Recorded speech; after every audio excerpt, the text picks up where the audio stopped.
स्वागत है आपके अपने चैनल डिजिटल क्रिएटिविटी पे। आज पार्ट 12 को हम आगे कंटिन्यू करते हैं। जैसा कि दोस्तों ये हमारा एक्सेल ओपन है। आज दोस्तों हमारा पहला टॉपिक रहेगा फ़ॉन्ट लॉन्चर में कुछ इफेक्ट दिए हुए उसके बारे में जानकारी प्राप्त करने का। उससे पहले हम लोग कुछ भी टेक्स्ट को एक सेलेक्ट कर लेंगे, जैसे कि मिस्टर रवि लिखा हुआ है। इस टेक्स्ट को हम लोग सेलेक्ट कर लेते हैं। सेलेक्ट करने के बाद हम लोग चले जाते हैं फ़ॉन्ट लॉन्चर है। फ़ॉन्ट ये हो गया उसका लॉन्चर।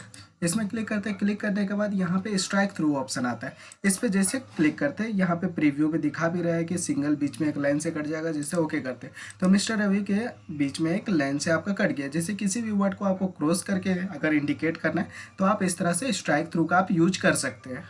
नेक्स्ट पॉइंट दोस्तों हम लोग देखेंगे सुपर स्क्रिप्ट सब स्क्रिप्ट। उसके लिए हम लोग सबसे पहले ए का स्क्वायर के लिए जैसे टेक्स्ट लिखते हैं A2 लिख लेंगे। इसमें हम लोग करेंगे क्या कि सिर्फ 2 को सेलेक्ट करेंगे। A2 को पूरा को नहीं सेलेक्ट करना है, सिर्फ 2 को सेलेक्ट करते फ़ॉन्ट लॉन्चर में चले जाएंगे। फ़ॉन्ट लॉन्चर में जाकर के सुपर स्क्रिप्ट में क्लिक करेंगे। सुपर स्क्रिप्ट में क्लिक करने पर क्या हो जाएगा कि A2 का जो स्क्वायर में 2 आपका ऊपर रहता है, इस तरह से A का ये स्क्वायर बन जाएगा। जैसे कि अगर हम H2O लिखते हैं जिसमें कि हम लोग 2 को सेलेक्ट कर लेते हैं। सेलेक्ट करने के बाद वापस हम लोग फ़ॉन्ट लॉन्चर में चले जाएंगे। फ़ॉन्ट लॉन्चर में जाकर के जैसे सुपर स्क्रिप्ट सब स्क्रिप्ट में क्लिक करते हैं। सुपर स्क्रिप्ट के द्वारा टेक्स्ट आपका ऊपर की ओर जाता है, सब स्क्रिप्ट के द्वारा टेक्स्ट नीचे की ओर आता है। तो H2O में आपका 2 आपका नीचे रहता है, तो यहाँ पर जैसे सब स्क्रिप्ट लेकर के अगर हम ओके करते हैं तो ये आपका 2 नीचे आ गया। यहाँ पे दोस्तों एक बात का ध्यान रखिएगा कि सुपर स्क्रिप्ट के द्वारा टेक्स्ट आपका ऊपर जाता है और सब स्क्रिप्ट के द्वारा टेक्स्ट नीचे आता है। नेक्स्ट पॉइंट हमारा अलाइनमेंट लॉन्चर है। तो सबसे पहले उसके लिए हम लोग कुछ भी टेक्स्ट लिख लेंगे। जैसे कि अगर हम टेक्स्ट हम यहाँ पे SM लिख रहे हैं, SM लिखने के बाद इस सेल को हम थोड़ा बड़ा कर देंगे, जो कि काफ़ी अच्छा से समझ भी आएगा। तो यहाँ पर जैसे सेलेक्ट कर लेते हैं। सेलेक्ट करने के बाद जैसे ये अभी मेरा बॉटम में है, अगर हम यहाँ पे सेंटर करते हैं तो ये सेल के आपका सेंटर पे आ जाएगा। फिर टॉप में करेंगे तो ये आपका टॉप की ओर चला जाएगा। ये जैसे कि अभी आपका सेंटर में कर देते हैं, यहाँ पर जैसे सेंटर में करते हैं तो ये आपका बीचों बीच में आ जाएगा। राइट की ओर करेंगे तो राइट की ओर चला जाएगा, लेफ्ट की ओर करेंगे लेफ्ट की ओर। ये ऊपर में जो ऑप्शन आ रहा है ये आपका अप डाउन में काम करेगा और ये आपका लेफ्ट राइट ऑप्शन में काम करेगा। उसके बाद अगर हम लोग को टेक्स्ट को किसी डिग्री के वाइज अगर रोटेट करना है तो उसके लिए हम लोग अलाइनमेंट लॉन्चर में चले जाएंगे। अलाइनमेंट लॉन्चर में आकर के जहाँ पे डिग्री दिखा रहा है, डिग्री में जैसे कि अगर हम यहाँ पे 45 ऑप्शन डाल देते हैं, 45 कर देते हैं, ओके करते हैं, तो ये जो SM लिखा हुआ है ये आपका 45 डिग्री में ये रोटेट हो जाएगा। उसके बाद दोस्तों हम लोग देखते हैं wrap text shrink to fit merge cell.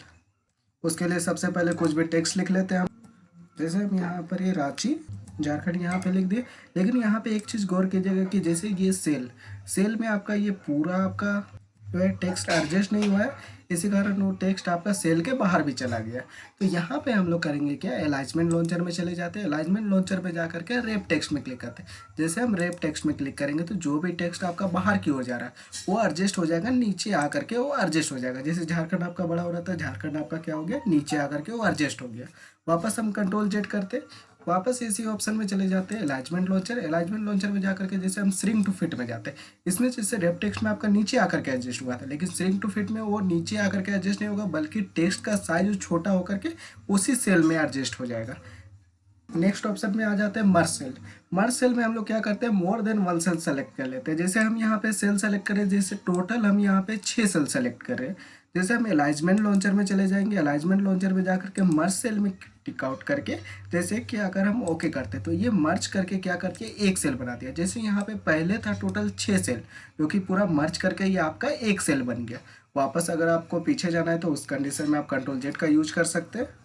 Next point है अप्लाइंग बॉर्डर। अप्लाइंग बॉर्डर करने से पहले जैसे कि ये मेरा डाटा बना हुआ है, अगर हम इसका प्रिंट आउट निकालते हैं तो फाइल से जैसे कि अगर हम लोग चले जाते हैं प्रिंट में जाने पे ये आपका पूरा ब्लैंक दिखाता है, बीच में कहीं पे भी कुछ भी लाइनिंग वगैरह शो नहीं करता है। जैसे हम एस्केप करके बाहर आते हैं तो जैसे यहाँ पे ग्रिड लाइन सब शो कर रहा है। अगर ग्रिड लाइन के साथ अगर आपको प्रिंट करना है तो आपको करना क्या होगा कि पूरे डाटा को आप सेलेक्ट कर लीजिएगा और यहाँ पे बॉर्डर में आ जाते हैं। बॉर्डर में आकर के जैसे ऑल बॉर्डर्स में क्लिक करते हैं तो यहाँ पे ये बॉर्डर आ गया। अगर हम वापस फाइल से अगर प्रिंट में जाते हैं तो ये आपका बॉर्डर के साथ वो प्रिंट दिखाएगा।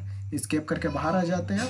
अगर हमको इस बॉर्डर को रिमूव करना है तो वापस हम लोग पूरे डाटा को सेलेक्ट कर लेंगे और बॉर्डर में आ जाते हैं और यहाँ पे आकर के नो बॉर्डर्स में क्लिक करते हैं और वापस हम लोग जैसे प्रिंट में जा करके देखते हैं तो प्रिंट में ये बॉर्डर आपका रिमूव हो जाएगा। एस्केप करके बाहर आ जाते हैं। थैंक यू फ्रेंड्स, आज के लिए इतना ही। आगे इसी तरह के वीडियो देखने के लिए प्लीज़ चैनल सब्सक्राइब कर दीजिएगा।